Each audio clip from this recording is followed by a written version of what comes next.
नाज़रीन, अवामी न्यूज़ में ख़बरनि जो सिलसिलो जारी है। इन वक़्तु असीं तव्हांखे खिप्रो खां ख़बर ॾींदा हलूं त खिप्रो वेझो ॻोठ खीरडी में पीर हज़बिल्ला शाह जीलानी जी वरसी मुनासिबत सां तक़रीब थी गुज़री, जंहिंमें वॾे तादाद में माण्हुनि शिरकत कई। इन हवाले खां वधीक ॾिसूं था खिप्रे में अवेस कुंबर जी इन रिपोर्ट में।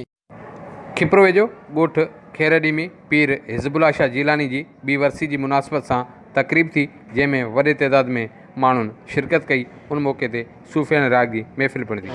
ऐं हिते सदाईं हिन धरतीअ सदाईं सूफ़ी पैदा कया आहिनि, जंहिंमां साईं हिज़बुल्ला शाह बि हिकिड़ो सूफ़ी बुज़ुर्ग हो ऐं हिकिड़ो अलबेलो इंसानु हो। ज़माने में लालच का बि लोभ न मुरीदनि में न लालच खां बेनियाज़ हो, बेनियाज़ माण्हू हो। अलाह साईं हुनखे पंहिंजो फुल्को मटाए वियो, अलाह साईं हुनखे जन्नत फिरदौस में जाइ ॾे ऐं संदसि मुरीदनि खे बि सब्र ॾे ऐं अलाह साईं हुनखे सघ ॾे त हुनजे ॾिस राह ते हलनि। हीउ पंहिंजे मुर्शिद जो ॿारहो आहे। असांजा मुर्शिद अमन चाहिनि था, चवनि था अमन थिए ऐं पंहिंजे पाड़े जो ख़्यालु कयो। इहो ई सम्झाणी ॾियनि था त पंहिंजे प्यारे जो ख़्यालु कयो, नियाणियूं पढ़ायो, ॿार पढ़ायो, पंहिंजो इख़लाक़ सिखो, उथड़ वेहणु सिखो।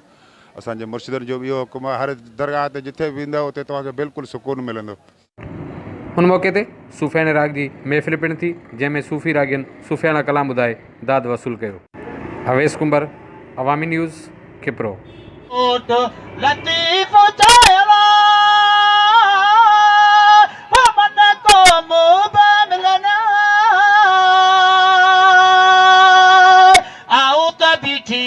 निहारिया लव सरदियूं सदड़ा कन